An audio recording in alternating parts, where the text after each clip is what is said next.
Bab 26 Memahami Ki. Di kamar tidur rumah bangsawan pinggiran kota.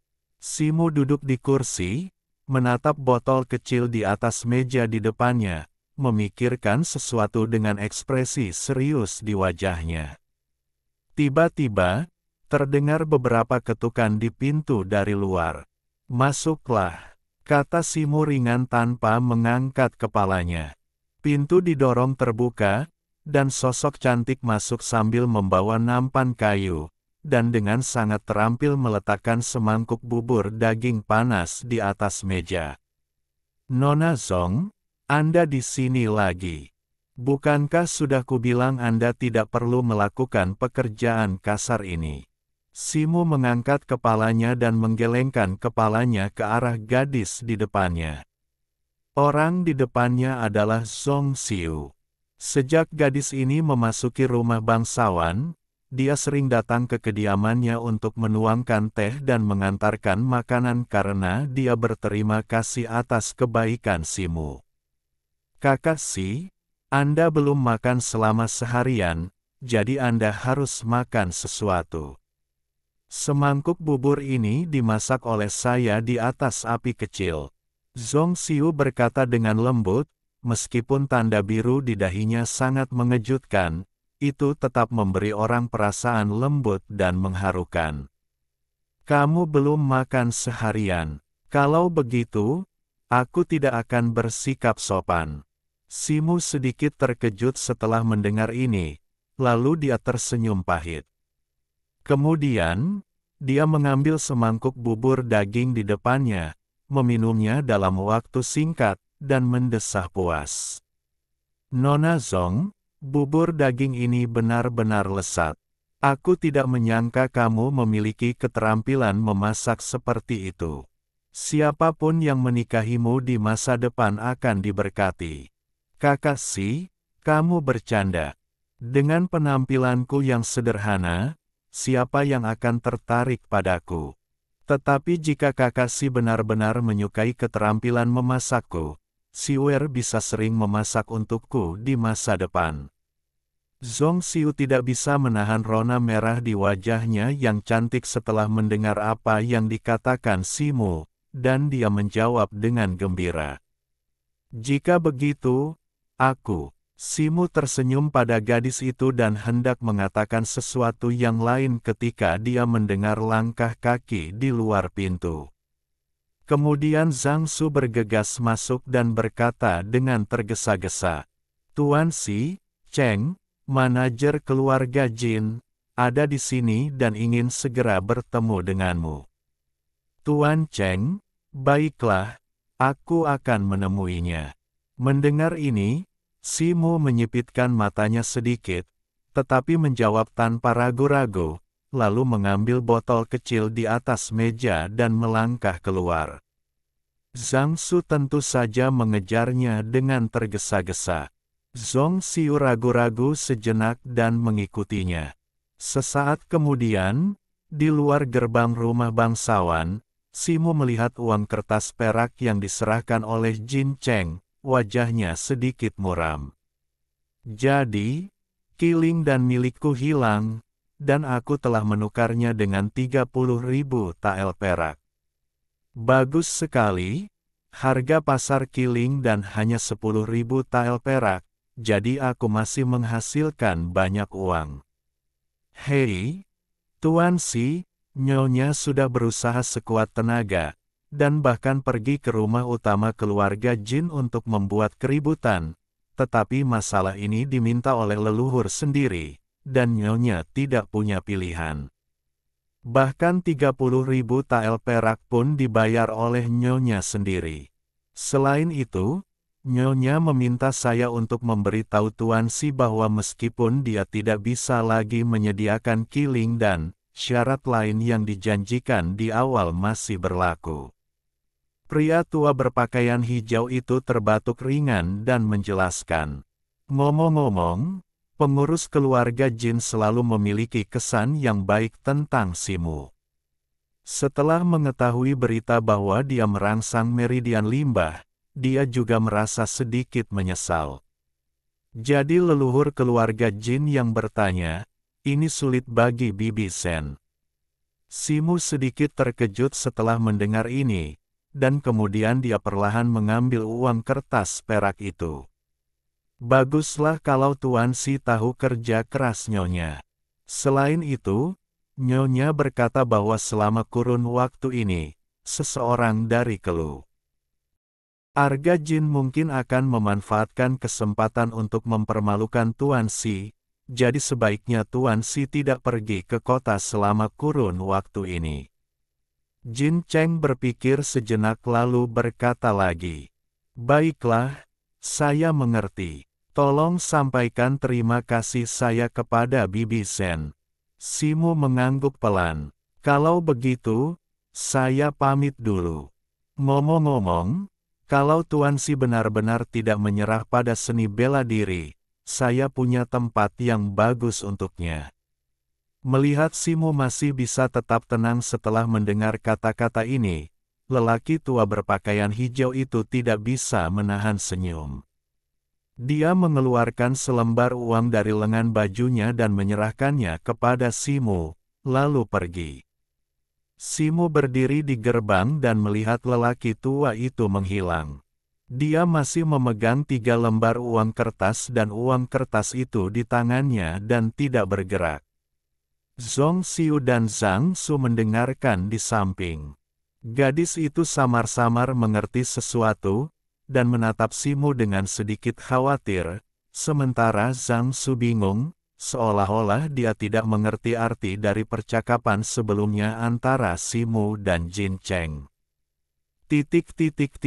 Malam itu, Simu duduk bersila di tempat tidur, bermain dengan botol kecil yang diambilnya pada siang hari, matanya sedingin es. Meridian monyet batu tidak berguna. Hehe, aku tidak percaya bahwa aku sia-sia. Ibu, jangan khawatir, karena aku telah bertekad untuk menjadi pria kuat di dunia, aku tidak akan pernah menyerah di tengah jalan dan mempermalukanmu. Apa itu meridian yang tidak berguna? Bukannya semua meridian rusak. Setelah Simu menggumamkan kata-kata ini, dia tiba-tiba membuka tutup botol, menuangkan pil putih susu darinya, dan menelannya dalam satu tegukan. Itu adalah pil killing yang diberikan oleh gadis misterius yang menyebut dirinya Tianyin Cainu. Pil ini awalnya sekeras besi, tetapi begitu masuk ke mulut Simu, pil itu langsung berubah menjadi kapas yang lembut dan manis. Hanya dalam beberapa tarikan napas, ludah itu berubah menjadi bola air liur dan langsung masuk ke tenggorokannya, lalu berubah menjadi aliran energi panas yang menghilang di perutnya. Boom! Simu hanya merasakan gemuruh di kepalanya, dan kelima inderanya langsung menjadi beberapa kali lebih sensitif dari sebelumnya. Pada saat yang sama, seluruh bagian tubuhnya mulai gatal. Dia langsung duduk bersila dengan kelopak mata terkulai, dan ekspresinya sangat serius. Pada saat yang sama, di sebuah ruangan yang tenang di Jin Mansion, seorang pria parubaya sedang mengumpat anak laki-laki di depannya yang tampak mirip dengannya. Sampah, sampah. Kamu masih mengatakan bahwa Simu adalah sampah, tetapi menurutku dia lebih buruk daripada orang yang tidak berguna. Kamu adalah sampah yang sebenarnya. Ini adalah kedua kalinya kamu meminum pil killing. Bukankah kamu mengatakan bahwa kamu 100% yakin bahwa kamu dapat memahami perasaan Ki kali ini?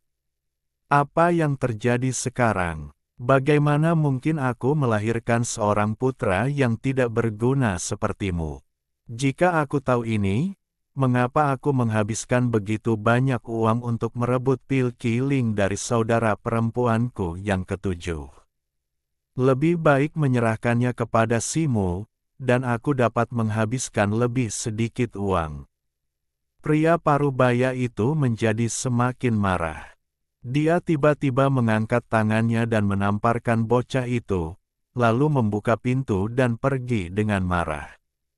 Simu. Jin Tian membelai wajahnya yang bengkak dan menggertakkan giginya dan memanggil nama seseorang. Setengah hari kemudian, Simu menekan satu tangan di perutnya, merasakan sedikit panas di tubuhnya. Panas di bawah tangannya menjulang, dan dia terkejut dan senang. Ini adalah perasaan Qi. Jika bukan karena kekuatan pil Qiling, mustahil untuk merasakan keberadaannya. Sekarang, dia hanya perlu menemukan teknik pasca Natal untuk mengolah Qi sejati yang hanya bisa dimiliki oleh para pejuang pasca Natal. Dalam arti tertentu, dia sekarang adalah seorang pejuang sejati. Setelah sekian lama, Simu akhirnya mengalihkan pikirannya dari tubuhnya, mengeluarkan catatan yang diberikan oleh Jin Cheng dari lengan bajunya, membukanya, dan membacanya dengan saksama. 3 negara bagian perbatasan. Balai militer. Setelah beberapa saat, bocah itu bergumam. Bab 27 Mimpi Kera. Sebulan berlalu dengan cepat. Akademi Bela Diri Kaiyuan akhirnya mengumumkan akan mengadakan ujian masuk, yang akan diadakan di lembah Guangling, 30 mil jauhnya dari pinggiran timur Fengcheng. Untuk sementara waktu, semua seniman bela diri dari 4 negara bagian di bawah yurisdiksi Prefektur Kaiyuan mendengar berita itu dan berbondong-bondong ke Fengcheng dengan menunggang kuda atau naik perahu. Pada saat ini, Gubernur Fengcheng juga mengeluarkan perintah darurat militer yang sangat ketat, melarang semua seniman bela diri membuat masalah di kota selama 3 bulan sebelum dan sesudah ujian Akademi Bela Diri. Mereka yang membuat masalah akan dikenakan baju besi berat dan belenggu, dan mereka yang membuat masalah akan ditembak di tempat. Kelompok tentara berbaju besi mulai muncul di jalan-jalan Fengcheng, memegang senjata dan membawa busur, tampak sangat mengesankan. Keluarga besar dan geng juga dengan ketat menahan murid dan anggota geng mereka, melarang mereka memprovokasi seniman bela diri dari tempat lain selama periode ini. Simu, yang tinggal di pinggiran kota, tinggal di Manor selama sebulan tanpa pergi. Dia hanya berlatih ilmu pedang dan tinju di siang hari dan tidur di malam hari, seolah-olah dia benar-benar lupa tentang ujian Akademi Seni Bela Diri Kaiyuan. Seekor monyet putih yang tampak muda dan selusin monyet abu-abu lainnya sedang melompat, bermain, dan saling mengejar di antara beberapa bukit. Baru setelah matahari terbenam, monyet-monyet lainnya, yang kelelahan, masuk ke gua batu besar untuk beristirahat dan tertidur. Hanya monyet putih yang tampak penuh energi. Ia masih tetap berada di luar gua batu dan dengan cepat memanjat pohon besar di atas bukit. Kemudian ia melilitkan ekornya di dahan dan berjongkok di dahan itu, menatap bulan perak di langit, tak bergerak. Sebuah pemandangan yang menakjubkan muncul. Monyet putih itu baru saja berjongkok di pohon itu beberapa saat ketika titik-titik cahaya putih tiba-tiba muncul di langit yang tertutup oleh cahaya bulan, dan semakin banyak dari mereka muncul, berkelap-kelip di udara seperti kunang-kunang. Monyet putih itu berkedip, dan bola mata yang awalnya hitam dan putih tiba-tiba berubah menjadi keemasan, yang tampak sangat aneh. Dengan suara, embusan, titik-titik cahaya putih pekat muncul secara otomatis tanpa angin, dan seperti air pasang, mereka jatuh dan terbenam ke dalam pupil emas monyet itu. Perasaan nyaman yang tak terlukiskan menyebar ke seluruh tubuh kera putih itu, membuatnya tersenyum kegirangan dan menarik kegirangan. Dengan suara, bang, Simu tiba-tiba duduk dari ranjang kayu, berkeringat di sekujur tubuhnya, membasahi pakaiannya, tetapi wajahnya sangat pucat, seolah-olah dia baru saja melakukan latihan berat. Ini ketujuh kalinya. Mimpi apa ini? Aku bermimpi yang sama setiap hari selama 7 hari berturut-turut. Ini terlalu aneh. Simu menyeka keringat di dahinya, matanya sedikit kusam, dan dia bergumam pada dirinya sendiri beberapa kali. Dia baru saja bermimpi aneh sejak 7 hari yang lalu, dan dia bermimpi yang sama setiap malam. Dalam mimpi itu, dia akan berubah menjadi kera putih yang melompat-lompat di pegunungan dan hutan, bermain dengan kera lain, dan samar-samar menjadi pemimpin seluruh kelompok kera. Namun, dalam 6 hari mimpi sebelumnya, ia hanya berhasil masuk ke dalam gua bersama monyet-monyet lainnya untuk bertahan hidup, lalu tiba-tiba terbangun, alih-alih tetap berada di luar gua dan memanjat dahan-dahan seperti dalam mimpi sebelumnya, dan pemandangan aneh di baliknya pun terjadi. Apa yang terjadi? Mungkinkah darah monyet batu yang terdeteksi itu menimbulkan masalah? Lagi pula, mimpi itu tentang seekor monyet. Namun, mengapa hal ini tidak pernah terjadi sebelumnya? Mungkinkah itu terkait dengan indra ki yang baru saja kusada? Simu berpikir dengan wajah muram. Ia mendongak tanpa sengaja dan tiba-tiba menemukan bahwa jendela yang ditempeli kertas yang awalnya tertutup itu terbuka oleh angin entah kapan, dan cahaya bulan yang samar masuk dari jendela, hanya menutupi sebagian besar tempat tidur besar tempat ia berada. Ekspresi Simu berubah, dan ia segera teringat pada bulan yang dilihatnya dalam mimpi itu. Saat berikutnya, ia turun dari tempat tidur, berjalan beberapa langkah ke pintu kayu, mendorongnya hingga terbuka, dan melangkah keluar. Halaman kecil di luar kamar tidur itu terang dan jernih.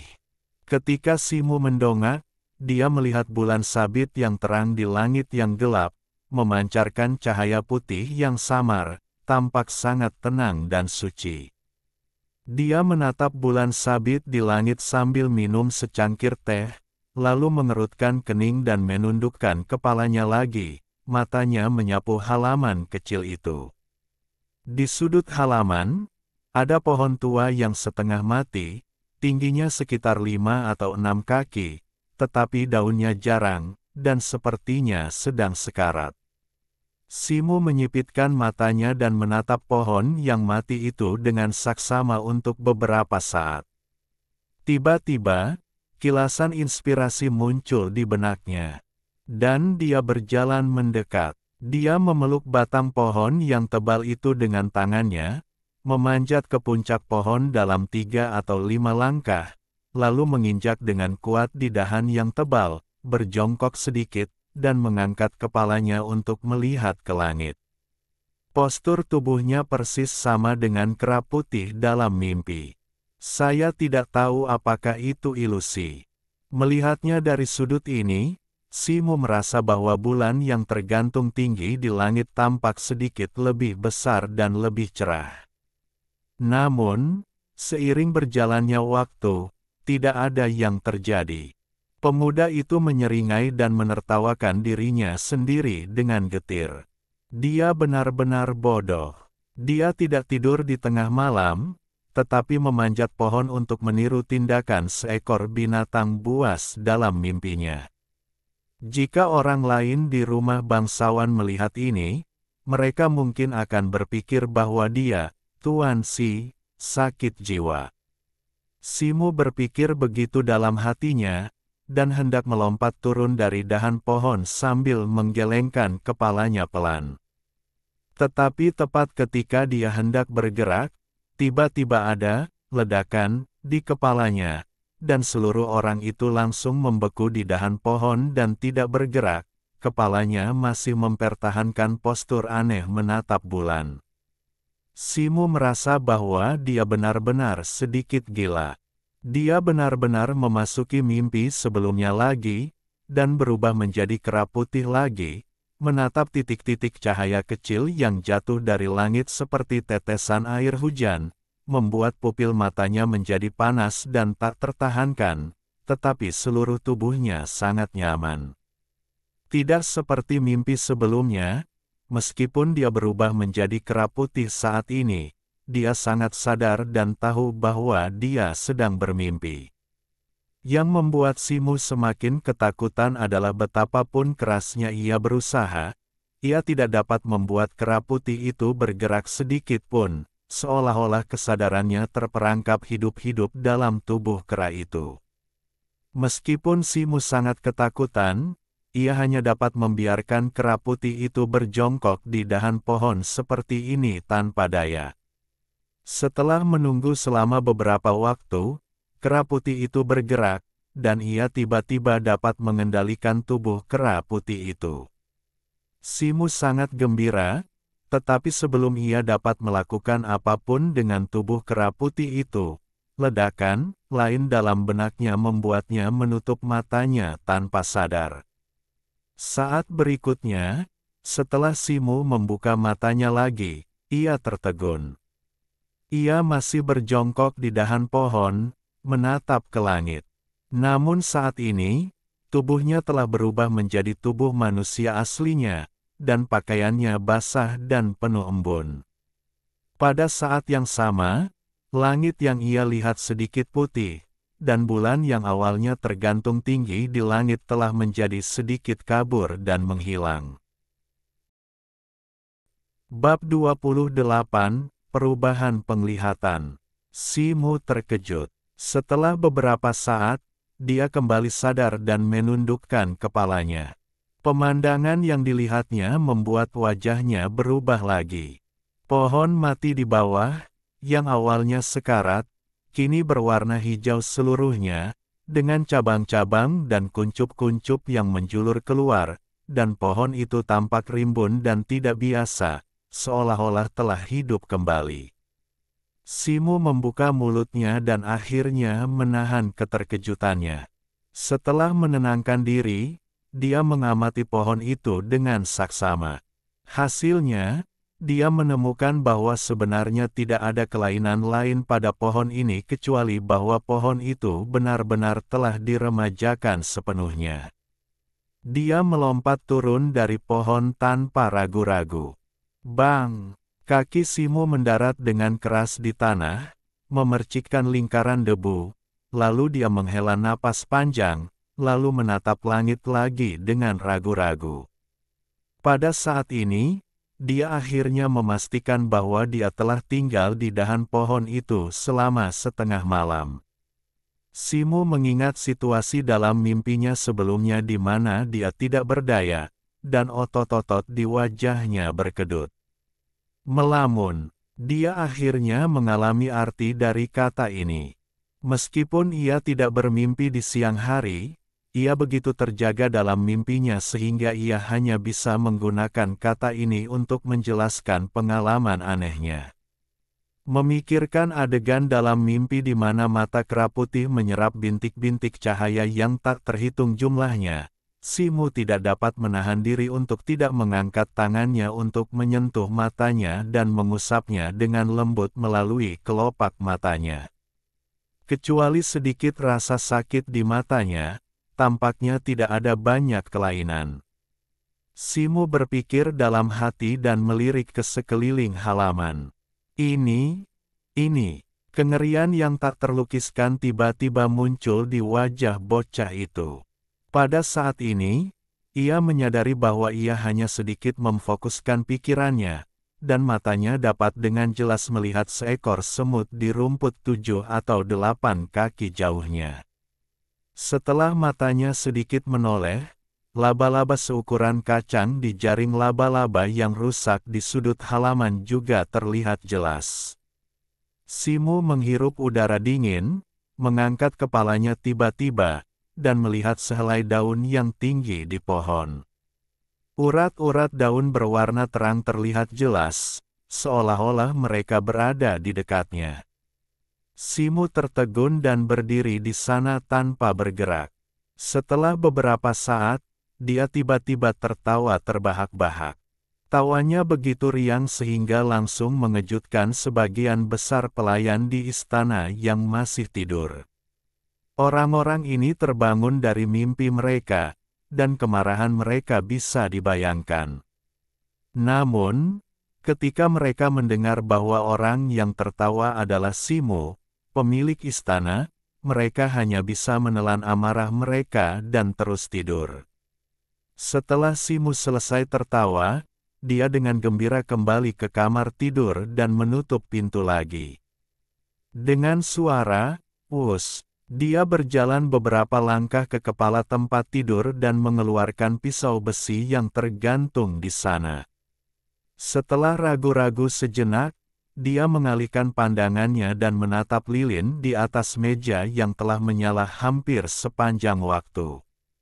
Dengan jentikan pergelangan tangannya, bayangan pisau yang kabur melintas di atas lilin, dan apinya padam dalam sekejap. Melihat ini, Simo tidak ragu untuk mengayunkan pisau lainnya. Suara "wosh" dan "wosh" yang menerobos udara bagaikan sepotong besar cahaya dingin yang menggelinding kembali di atas meja, dan lilin di atas kandil itu masih berdiri di sana tanpa bergerak. Simo tersenyum tipis dan memukul meja dengan punggung pisaunya. Bang! Lilin itu bergetar dan pecah menjadi 9 bagian, yang jatuh di atas meja. Setiap bagian memiliki ukuran, bentuk, dan ketebalan yang sama, seolah-olah telah diukur dengan cermat dengan penggaris. 8 tebasan dalam satu tarikan napas. Aku benar. Jika aku dapat meningkatkan kurasi mengayunkan pisau dengan sempurna, aku dapat segera meningkatkan kecepatan tebasan. Ini karena kekuatan kendaliku tidak sebaik penglihatanku. Jika tidak, bahkan jika aku dapat mencapai 9 tebasan dalam satu tarikan napas, itu bukan tidak mungkin. Simo menatap lilin di depannya yang telah berubah menjadi beberapa bagian, dan bergumam, dengan sedikit rasa panas di wajahnya. Begitu dia selesai berbicara, dia mengayunkan pisau besi di tangannya ke arah kekosongan di dekatnya lagi. Di tengah suara yang menerobos udara, setiap tebasan samar-samar berubah menjadi 7 atau 8 bayangan pisau yang muncul. Mata Simo menjadi semakin cerah, dan lengannya terus berayun. Untuk beberapa saat, dia tidak berniat untuk berhenti. Beberapa hari kemudian, di malam hari, jendela kamar tidur terbuka, dan cahaya bulan yang samar jatuh di kepala tempat tidur, tetapi Simo berguling-guling di tempat tidur, tidak dapat tertidur. Setelah mendesah, Simo tiba-tiba duduk dari tempat tidur, mendorong pintu dan berjalan keluar rumah, membiarkan dirinya bermandikan cahaya bulan di luar, seolah-olah diam-diam merasakan sesuatu. Setelah beberapa saat, dia menggerakkan tubuhnya, memanjat pohon hijau yang rimbun di halaman dengan tangan dan kakinya, berjongkok di dahan dengan sangat terampil, dan menatap ke langit. Setelah minum secangkir teh, tubuh Simo sedikit gemetar, dan seluruh orang itu berdiri diam di pohon. Saat berikutnya, dia berubah menjadi kera putih lagi dalam mimpinya, masih berjongkok di pohon besar asli dalam mimpi, menyerap titik-titik cahaya yang jatuh dari langit dengan mata emasnya. Kesadaran Simo sama sekali tidak bisa bergerak di dalam tubuh kera putih itu, tetapi dia tidak bisa menahan diri untuk tidak melihat segala sesuatu di sekitarnya dengan sudut matanya. Awalnya ada seekor serangga hijau kecil 3 kaki jauhnya, tetapi sekarang sudah tidak ada. 1, 2, 3, 17. Dalam mimpi kemarin, seharusnya ada 19 daun di dahan di tangan kiriku, dan ada 20 daun kemarin lusa. Sepertinya itu bukan mimpi yang berulang, tetapi waktu terus berjalan hari demi hari dalam mimpi ini. Simu berpikir dalam hati, tetapi dia semakin bingung. Ngomong-ngomong, karena dia mengalami mimpi aneh selama 7 hari, yang membuat penglihatannya tiba-tiba menjadi luar biasa, dia tidak secara aktif mengalami mimpi aneh ini di tempat tidur pada hari-hari berikutnya.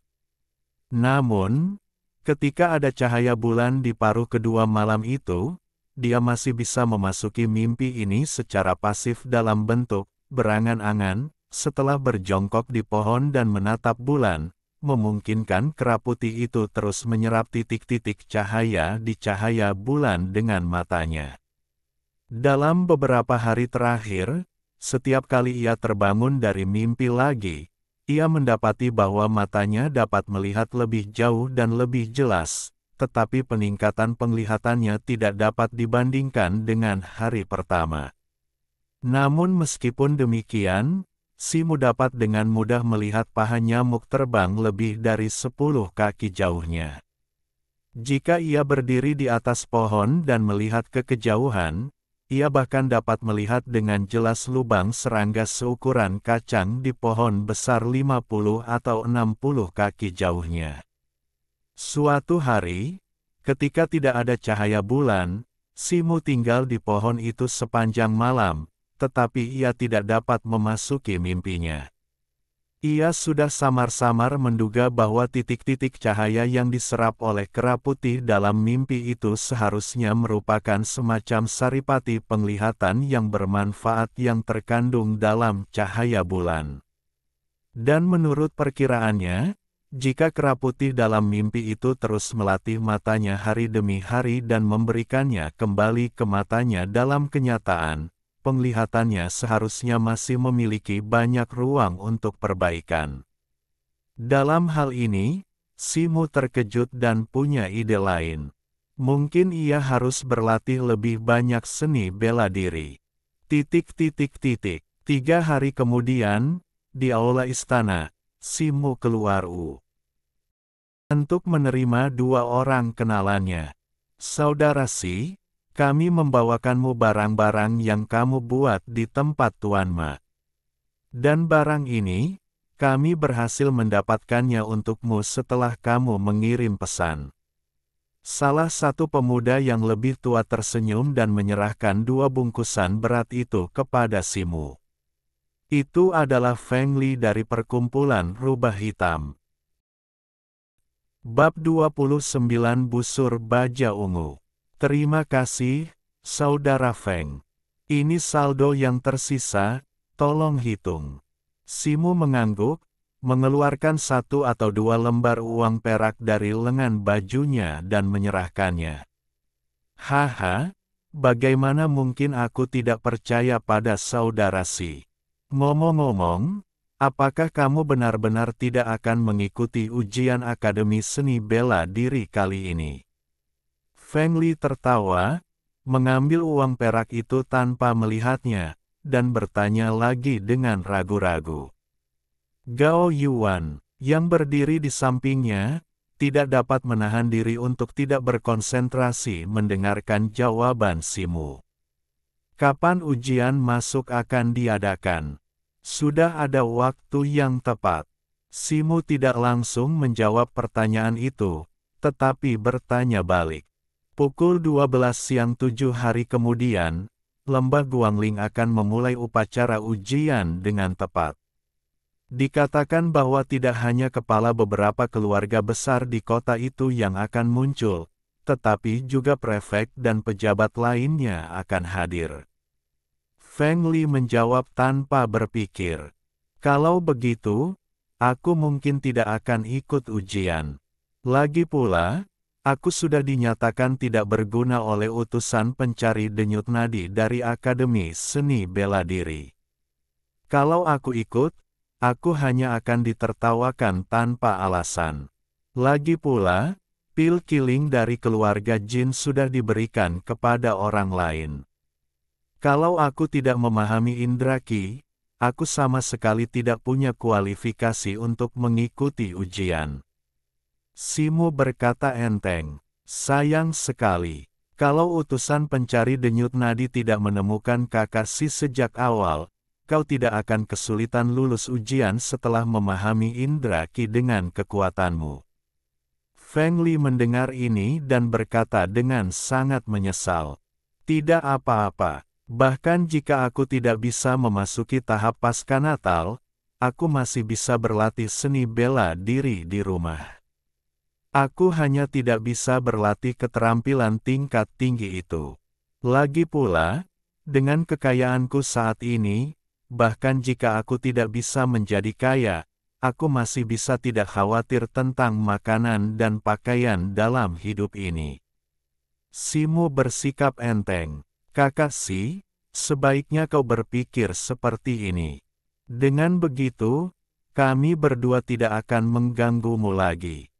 Feng Li mengangguk dan segera berdiri dan mengucapkan selamat tinggal. Setelah makan, dua pemimpin perkumpulan rubah hitam muncul di jalan beberapa mil jauhnya dari rumah bangsawan itu dengan menunggang kuda. Kakak Feng, orang ini sudah tidak berguna. Mengapa kami harus membantunya? Kau bahkan harus mengantarkan barang-barang itu sendiri. Gao Yuan, yang tidak banyak bicara di rumah bangsawan itu, akhirnya tidak dapat menahan diri untuk tidak mengeluh kepada Feng Li. Kakak ketiga, aku tidak tahu apa yang terjadi. Ketika aku mendengar bahwa dia mengirim pesan yang meminta kami untuk membantu menemukan sesuatu, aku tiba-tiba menjadi penasaran dengan situasinya saat ini, jadi aku membawamu dalam perjalanan ini secara langsung. Feng Li menjawab dengan tenang. Hehe, setelah bertemu dengannya secara langsung, apakah kau punya kesimpulan sekarang? Gao Yuan bertanya sambil terkekeh. Jika aku tidak salah, Simu mungkin belum benar-benar menyerah pada jalur seni bela diri. Kalau begitu, kau dan aku tidak perlu bermusuhan dengannya. Lagi pula, Tuan Yue Tai, penindas barbar yang terkenal di perbatasan Daqi, juga seorang yang terbuang percuma pada awalnya, tetapi akhirnya dia mengalami banyak petualangan dan menjadi orang kuat bawaan sejati. Dalam invasi barbar berikutnya, dia menggunakan bilah raksasa seberat 1000 pon untuk membunuh 13 prajurit totem dari barbar dalam satu tarikan napas. Baru kemudian dia diangkat menjadi adipati dengan nama keluarga yang berbeda dan telah ditempatkan di 3 negara bagian perbatasan selama 100 tahun. Feng Li berkata dengan sungguh-sungguh. Saudaraku, kau membandingkan Simu dengan Tuan Yue. Kau terlalu menyanjungnya.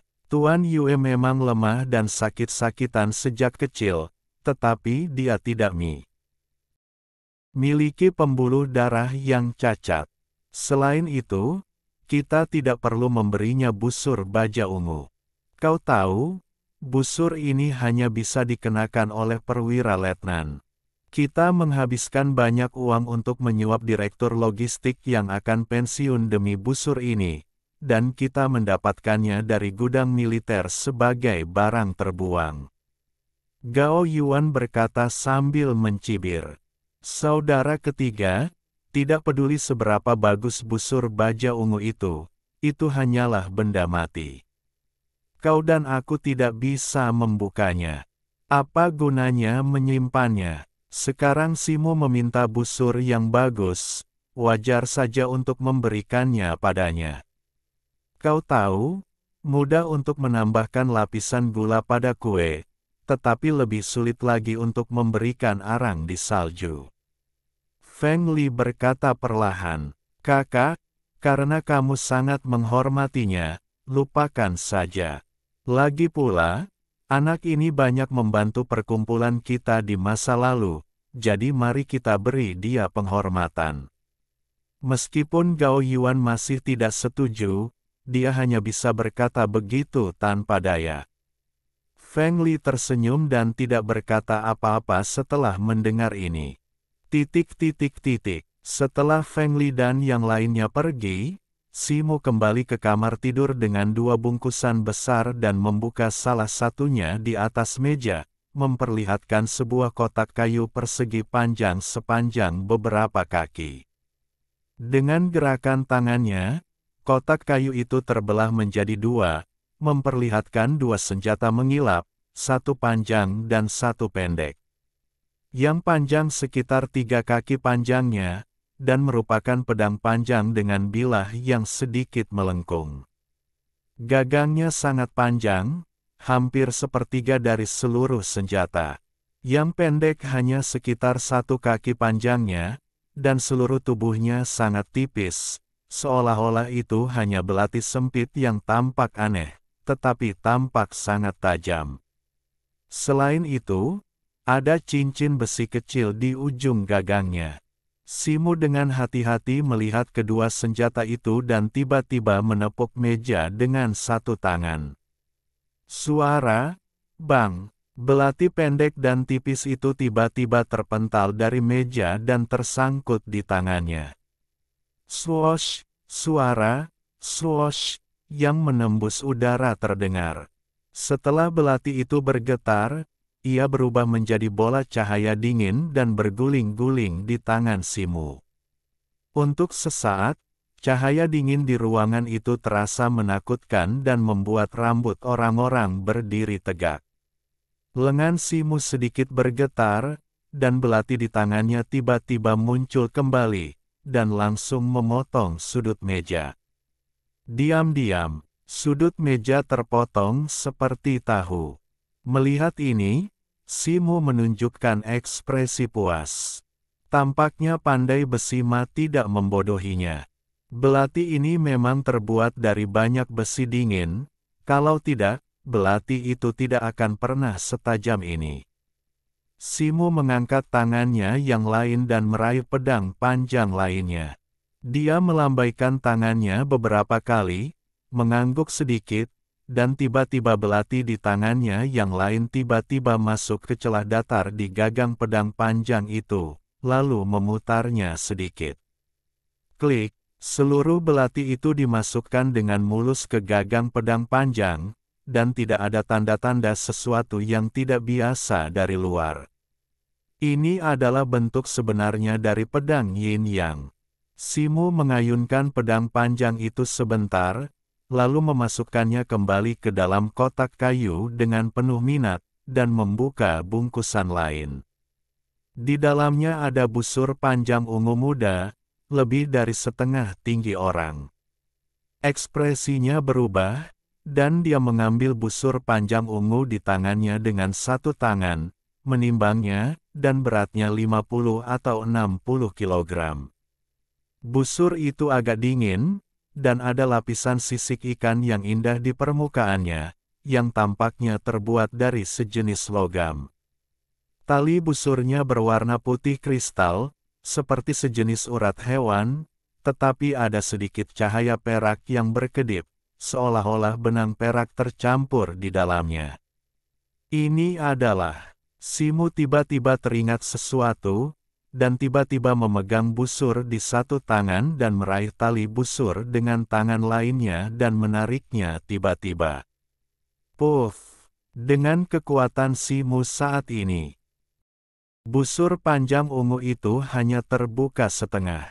Busur baja ungu. Simu kehilangan suaranya dan benar-benar terharu. Begitu dia mengendurkan jari-jarinya, tali busur itu tiba-tiba menembus udara dan memantul, lalu bergetar sedikit dan mengeluarkan suara yang jelas seperti auman naga, membuat seluruh ruangan berdengung.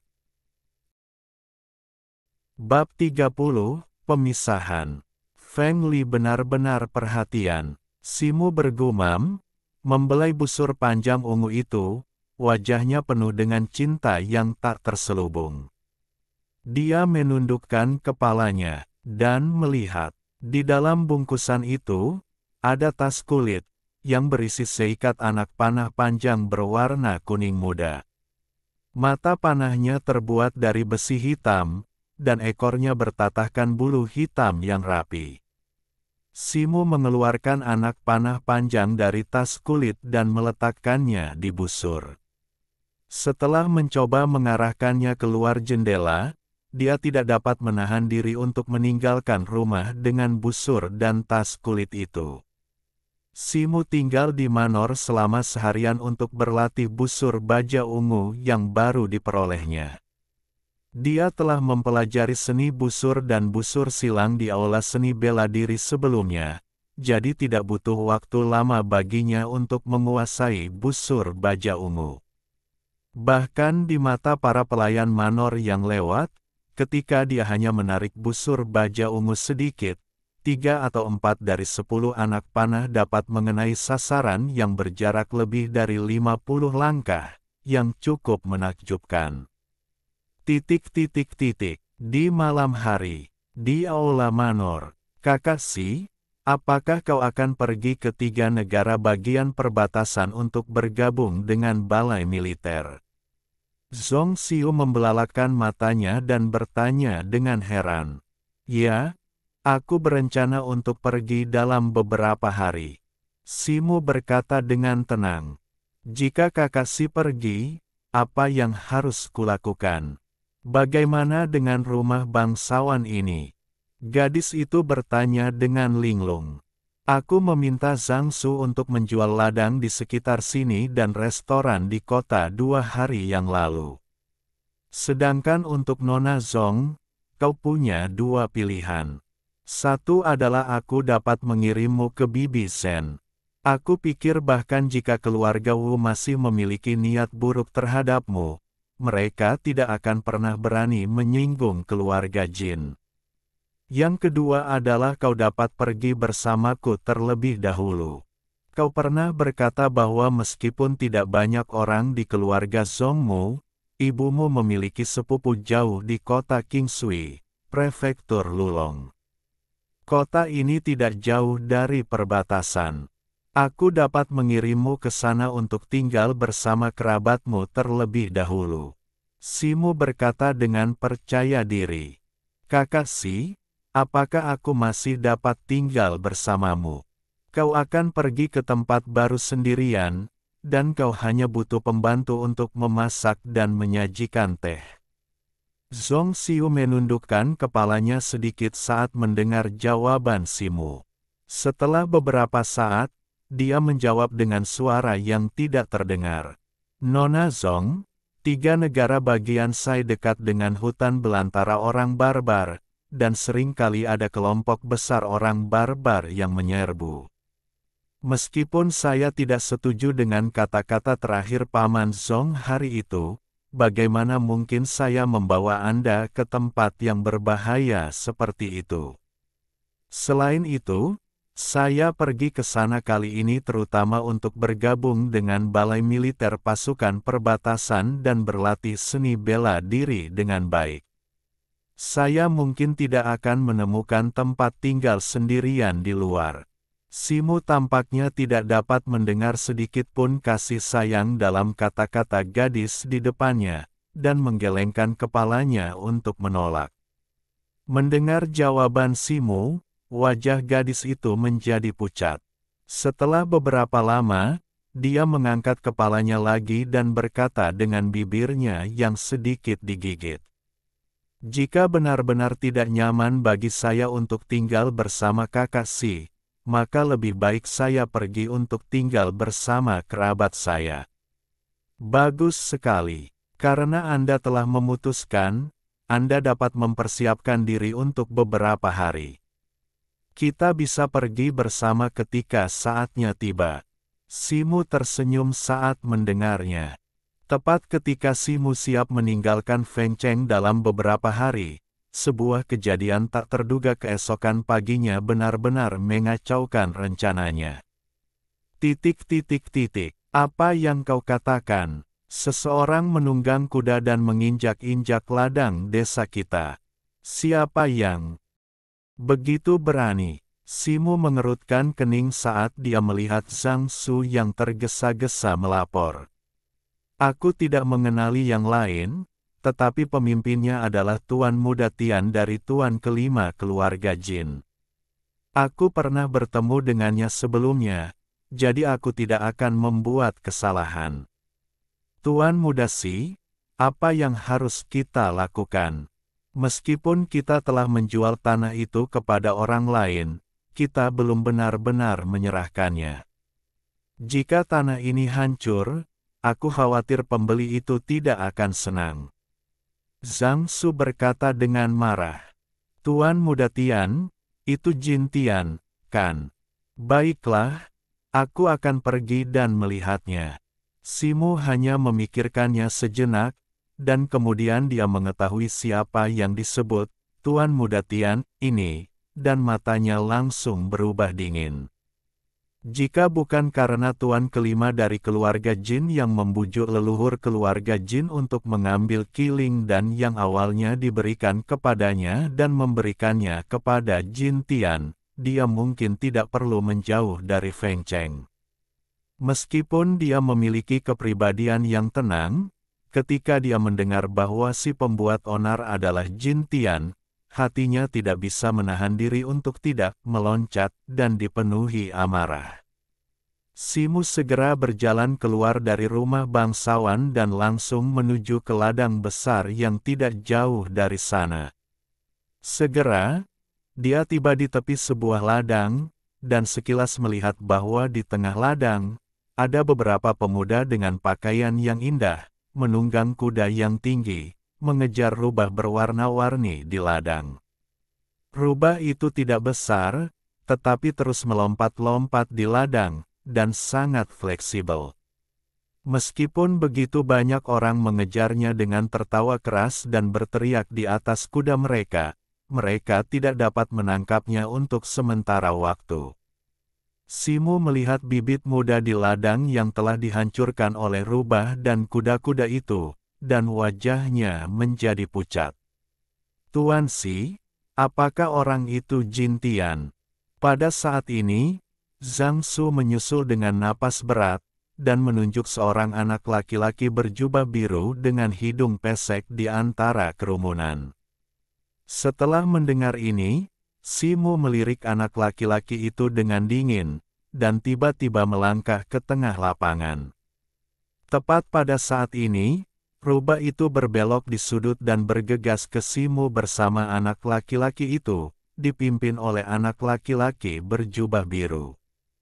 Jin Tian dan yang lainnya jelas melihat Simu, tetapi setelah beberapa saat ragu-ragu, anak laki-laki lainnya memperlambat kuda mereka. Hanya Jin Tian yang mengabaikan mereka dan terus mencambuk kudanya beberapa kali, menyerang Simu. Jin Tian, berhenti. Apa yang kamu lakukan? Anak laki-laki di belakangnya terkejut dan berteriak untuk menghentikan rekan-rekan mereka, tetapi Jin Tian tampaknya tidak mendengar apa-apa. Simu menyipitkan matanya dan tiba-tiba mengangkat kakinya. Dengan bang, dia menendang rubah bunga yang berlari di dekatnya dan menjatuhkannya ke tanah. Kemudian dia menggoyangkan bahunya lagi untuk menghindari kepala kuda itu terlontar, dan meninju kuda itu dengan keras. Dengan suara, bang, yang keras. Anak laki-laki berjubah biru dan kudanya terpental beberapa kaki ke samping, dan jatuh terguling-guling ke tanah bersama pria dan kudanya. Ah! Anak laki-laki lain di belakangnya berseru dan bergegas mendekat. Dasar bajingan, kau mau mati. Pada saat ini, anak laki-laki berjubah biru itu mendorong kudanya dan melompat dengan marah. Dia tampaknya tidak terluka, tetapi ada cahaya keemasan samar di dadanya tempat pakaiannya tergores. Aku takut setengah mati. Jin Tian baik-baik saja. Pria ini adalah Simu, putra Bibi Qi secara nama. Sungguh kekuatan yang luar biasa. Petik 2. Kudengar dia pernah dikenal sebagai seniman bela diri terbaik di Feng Cheng, tetapi dia terlihat sangat biasa. Hei, bagaimana Jin Tian bisa mengenakan baju besi emas? Ya, benda ini adalah sesuatu yang Paman Wu anggap sebagai nyawanya. Biasanya, Kita bahkan tidak bisa menyentuhnya. Beberapa pemuda di belakangnya jelas J. Uga dari keluarga Jin. Melihat Jin Tian baik-baik saja, mereka juga menghela napas lega dan mengendalikan kuda mereka dan berbisik. Beraninya kau menyerangku, aku akan membunuhmu. Jin Tian tidak peduli dengan reaksi teman-temannya saat ini. Dia merobek pakaiannya seperti orang gila, memperlihatkan baju besi lembut berwarna emas. Pada saat yang sama, dengan suara klang, dia mencabut pedang panjang di pinggangnya. Ketika Simo mendengar kata-kata Jin Tian sebelumnya dan melihat cahaya dingin yang terang yang dipantulkan oleh pedang panjang di seberangnya, matanya tiba-tiba menyipit.